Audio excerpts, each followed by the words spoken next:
Operation सिंदूर गेल्या महिन्यामध्ये काश्मीरच्या बैसारण व्हॅलीमध्ये जो पहलगाम येथे दहशतवादी हल्ला झाला, याच्यामध्ये 26 पर्यटकांचा मृत्यू झाला आणि याचा बदला म्हणून भारताने ऑपरेशन सिंदूर राबवलं आणि यामध्ये ज्या महिलांचं कुंकू पुसण्यात आलं, त्या कुंकवाला एक न्याय देण्याचा प्रयत्न भारतानं अत्यंत ताकदीनं केला आणि पाकिस्तानमधील तब्बल 9 दहशतवादी तळ आज या ऑपरेशन सिंदूरच्या माध्यमातून उद्ध्वस्त करण्यात आले. आणि या हल्ल्याचा एक परिणाम म्हणून भारत आणि पाकिस्तानमध्ये मोठ्या प्रमाणामध्ये तणाव वाढल्याचं आपल्याला दिसून येतंय आणि जो पाठीमागचा पहलगाम हल्ला झाला त्याच्यानंतर सुद्धा भारतानं मोठ्या प्रमाणामध्ये आर्थिक आणि राजकीय पातळीवरती पाकिस्तानची नाकेबंदी केलेली होती आणि यामुळेच दोन्ही देशांमध्ये तणावाचं एस्केलेशन झालं मोठ्या प्रमाणामध्ये आणि आंतरराष्ट्रीय पातळीवरती सुद्धा याचे पडसाद आपल्याला दिसून आले. दोन्ही देशांचे राजनैतिक अधिकारी असतील, परराष्ट्र मंत्री असतील, यांनी आंतरराष्ट्रीय पातळीवरती युनायटेड नेशन्समध्ये, संयुक्त राष्ट्रांमध्ये आपापल्या देशाला पाठिंबा कसा मिळेल यासाठी ताकदीनं प्रयत्न केले. विशेषतः आपल्या भारताचे परराष्ट्र मंत्री जयशंकर असतील, यांनी अनेक देशांशी संपर्क साधला राजनैतिक पातळीवरती आणि या दहशतवादी हल्ल्यानंतर जे क्रॉस बॉर्डर टेररिझम आहे, सीमा पलीकडचा जो काही दहशतवाद आहे, त्याच्यावरती भारताची बाजू ताकदीनं मांडली आणि जास्तीत जास्त देशांचा आपल्याला पाठिंबा कसा मिळेल यासाठी त्यांनी प्रयत्न केले. आणि आज आपण या व्हिडिओमध्ये हेच पाहणार आहे की भारताच्या बाजूला कोणता देश आहे आणि पाकिस्तानच्या बाजूला कोणते देश उभे आहेत, हेच आपण आजच्या या व्हिडिओमध्ये पाहणार आहोत. नमस्कार, मी कैलास, आपण पाहत आहात विषयच भारी. आपण सुरुवातीला वेगवेगळ्या देशांची भारतासंदर्भातली भूमिका काय आहे हे तपासून पाहूया. तसेच युनायटेड नेशन्स जे संयुक्त राष्ट्रसंघ आहे, इथं भारताची भूमिका नेमकी कशा पद्धतीनं मांडली गेली आणि युनायटेड नेशन्सची आपल्याबद्दलची भूमिका काय आहे हे सुद्धा आपण पाहणार आहोत. विशेषतः युनायटेड नेशन्सचे जे सरचिटणीस आहेत अँटोनियो गुटेरस यांनी अत्यंत स्पष्ट शब्दांमध्ये या हल्ल्याचा तीव्रपणे निषेध केलेला आहे. तसेच नागरिकांवरील हे हल्ले स्वीकारले जाणार नाहीत अशा पद्धतीची भूमिका सुद्धा त्यांनी घेतली आहे. आणि अँटोनियो गुटेरस यांनी अजून एक आवाहन दोन्ही देशांना केलंय, ते म्हणजे संयम राखण्याचं आवाहन केलंय आणि तणाव दोन्ही देशांमधला कमी झाला पाहिजे अशा पद्धतीचं सुद्धा गुटेरस यांचं आवाहन आपल्याला दिसून येतं. मात्र या ठिकाणी एक असा प्रकार आहे की भारतानं एक दावा केलेला आहे की पहलगाम इथला जो दहशतवादी हल्ला आहे याच्या पाठीमागं लष्कर-ए-तैयबा ही संघटना असल्याचा दावा भारतानं केल्यामुळं या ठिकाणी भारत आणि पाकिस्तानमध्ये मोठ्या प्रमाणामध्ये संघर्ष झाल्याचं आपल्याला दिसून येतं. पाकिस्ताननं हा दावा फेटाळून लावला. मात्र युनायटेड नेशन्सनं मात्र पाकिस्तानकडे कठोरपणे या बाबत सर्व प्रश्न उपस्थित केलेले दिसून येतात. अमेरिकेची भारताच्या बाबतची भूमिका आपण या ठिकाणी समजावून घेऊया की भारताच्या दहशतवादी विरोधी जे धोरण आहे त्याला अमेरिकेने स्पष्ट शब्दामध्ये पाठिंबा दिल्याचं आपल्याला दिसून येतं.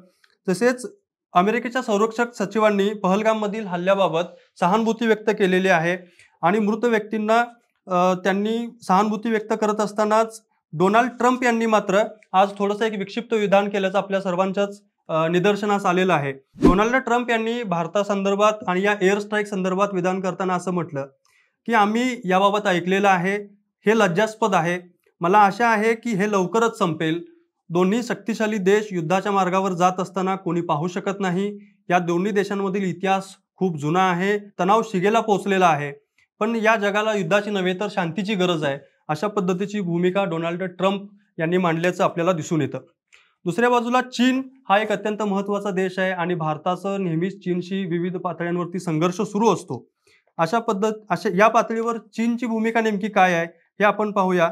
तर भारत आणि पाक या तणावाच्या पार्श्वभूमीवरती चीनी राजदूतांनी 3 दिवसांपूर्वी पाकिस्तानचे पंतप्रधान आहेत त्यांची भेट घेऊन त्यांना स्पष्टपणे बिनशर्त पाठिंबा दिलेला होता. मात्र आजच्या ऑपरेशन सिंदूर नंतर मात्र चीनची भूमिका बदललेली आपल्याला दिसून येते आणि चीनची भूमिका आज थोडीशी नरमाईची झालेली आहे असं आपल्याला दिसून येतं. चीन सध्या असं म्हणतंय की आम्हाला या परिस्थितीबद्दल चिंता आहे. भारत आणि पाकिस्तान हे दोन्ही देश चीनचे शेजारी आहेत आणि चीन सर्व प्रकारच्या दहशतवादाला विरोध करतो अशा पद्धतीची एक तटस्थ साधारण भूमिका चीननं घेतलेली आपल्याला दिसून येत आहे. यासोबतच आपल्या भारताचा एक पारंपरिक मित्र आहे जपान. जपानची भूमिका सुद्धा या हल्ल्याच्या बाबतीत अत्यंत स्पष्ट आहे. जपानचे संरक्षण मंत्री यांनी या मृत्यूबद्दल ज्या पर्यटकांचा मृत्यू झाला या हल्ल्यामध्ये याच्याबद्दल त्यांनी सहानुभूती व्यक्त केलेली आहे. तसेच भारताला पूर्णपणे पाठिंबा सुद्धा दिलेला आहे. दुसऱ्या बाजूला आखाती देशांमध्ये UAE आहे. UAEचे परराष्ट्र मंत्री आणि उपपंतप्रधान यांनी दोन्ही देशांना संयम राखण्याचं आणि तणाव कमी करण्याचं आवाहन केलेलं आपल्याला दिसून येत आहे. त्यासोबतच रशिया हा सुद्धा भारताचा एक पारंपरिक मित्र आहे.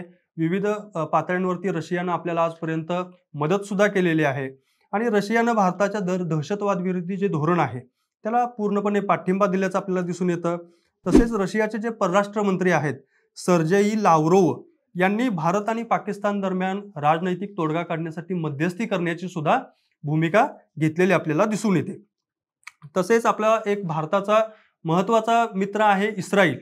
इस्रायलनं भारताला या पहलगामच्या हल्ल्यानंतर खुला पाठिंबा दिलेला आहे. तसेच भारताचं जे दहशतवाद विरोधी धोरण आहे त्याच्यामध्ये भारताच्या बाजूने उभं राहण्याची पूर्णपणे तयारी इस्रायलनं दाखवून दिलेली आहे. तसेच अर्जेंटिनानं सुद्धा भारताला पाठिंबा दिलेला आहे. प्रत्येक जे काही भारत जे काही प्रत्येक पाऊल टाकेल त्याला आम्ही पाठिंबा देऊ अशा पद्धतीची भूमिका अर्जेंटिनानं घेतलेली आहे. आणि एक अत्यंत महत्त्वाची आणि इंटरेस्टिंग गोष्ट म्हणजे पाकिस्तानमधील बलोच आणि पख्तून हे जे दोन समुदाय आहेत यांनी सुद्धा भारताला पाठिंबा देण्याची घोषणा केलेली आहे. युद्ध झाल्यास आम्ही भारताला पाठिंबा देऊ असं बलोच आणि पख्तून समुदायातून एक सूर उमटलेला दिसून येतो आणि यामुळे पाक अंतर्गत राजकारणात सुद्धा मोठ्या प्रमाणामध्ये एक खळबळ उडालेली आपल्याला दिसून येत आहे. दुसऱ्या बाजूला पाकिस्तानला पाठिंबा दिलेले सुद्धा काही देश आहेत. याच्यामध्ये विशेषतः तुर्की जो देश आहे, तुर्कीनं पाकिस्तानला सैन्य सामग्री आणि ड्रोन पुरवठा करण्याचं आश्वासन दिलेलं आहे. तर अझरबैजाननं पाकिस्तानचं जे काश्मीरबाबतचं जे काही धोरण आहे, पाकिस्तानची जी काश्मीरबाबतची भूमिका आहे याला अझरबैजाननं पाठिंबा देण्याचा निर्णय घेतलेला आपल्याला दिसून येतं. तसेच इराणनं थोड्या प्रमाणात एक मंद पाठिंबा आपण म्हणू शकतो पाकिस्तानला दिलेला आहे. तसेच मलेशियाचे पंतप्रधान जे आहेत अनवर इब्राहिम यांनी भारत प्रशासित काश्मीर अशा पद्धतीचा एक उल्लेख केल्यामुळं त्यांच्यावरती सुद्धा अलीकडच्या काळामध्ये टीका झालेली आपण पाहिली असेल. तसेच सौदी अरेबिया हा एक महत्त्वाचा देश आहे, आखाती देश आहे. यानं तटस्थ भूमिका आणि शांततेची अपेक्षा व्यक्त केलेली आपल्याला दिसून होती. तर मंडळी आपण थोडक्यात पाहिलं की भारताला कुणाचा पाठिंबा आहे आणि पाकिस्तानला कुणाचा पाठिंबा आहे. मात्र याच्या पलीकडे सुद्धा एक जगामध्ये आता वातावरण असं व्हायला लागलंय की तिसरं महायुद्ध घडेल का? कारण भारत पाकिस्तान हा तणाव आता मोठ्या प्रमाणामध्ये वाढलेला असतानाच जगाच्या इतर भागांमध्ये सुद्धा मोठ्या प्रमाणामध्ये हिंसाचार आणि युद्धजन्य परिस्थिती आहे. तिसऱ्या महायुद्धाचा भडका उडेल का? अशा पद्धतीचा सुद्धा एक प्रश्न चर्चा आपल्याला दिसून येते. विशेषतः पूर्व युरोपच्या मध्यभागी युक्रेन आणि रशिया हा 2022 पासूनचा संघर्ष आपल्याला दिसून येतो. तसेच पॅलेस्टाईन इस्रायल हा संघर्ष सुद्धा अनेक वर्षांपासून सुरू आहे. सुदानमध्ये अंतर्गत यादवी आहे. तसेच कांगोमध्ये युद्ध आहे. मेक्सिकनमध्ये ड्रग वॉर सुरू दिसतंय आपल्याला, कारण तिथं मेक्सिकामध्ये जे ड्रग पेडलर्स आहेत किंवा ड्रग्स गुन्हेगारीच्या क्षेत्रातल्या ज्या काही टोळ्या आहेत त्यांचं सरकारशी युद्ध आहे. म्यानमारमध्ये यादवीची परिस्थिती आहे. इथिओपियामध्ये संघर्ष सुरू आहे.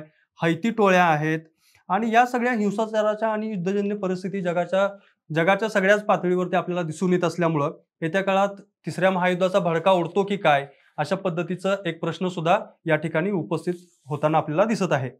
तर मंडळी, भारताच्या बाजूला कुठले देश आहेत, पाकिस्तानच्या बाजूला कुठले देश आहेत हे आपण पाहिलं असेल. याबद्दल आपल्याला काय वाटतं हे कमेंट बॉक्समध्ये नक्की कळवा. तसेच येत्या काळात तिसऱ्या महायुद्धाचा भडका उडेल का याबद्दलही आपलं मत आम्हाला नक्की कळवा. तसेच हा व्हिडिओ आवडला असेल तर लाईक करा, शेअर करा. तसेच आमच्या विशेष भारीच्या यूट्यूब चॅनलला सबस्क्राईब करायला अजिबात विसरू नका. तसेच आमचा आता फेसबुक पेज सुद्धा सुरू आहे. विशेष भारी FB या आमच्या फेसबुक पेजला सुद्धा फॉलो करा. धन्यवाद.